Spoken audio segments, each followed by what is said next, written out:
সুখের নদী শুকিয়ে গেল, বইছে বালু চর। আপন মানুষ হঠাৎ করে কেমনে হইল পর। হাতের রেখায় ভাগ্য আমার লিখল কোন ব্যথা।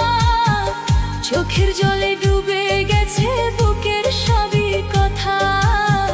চোখের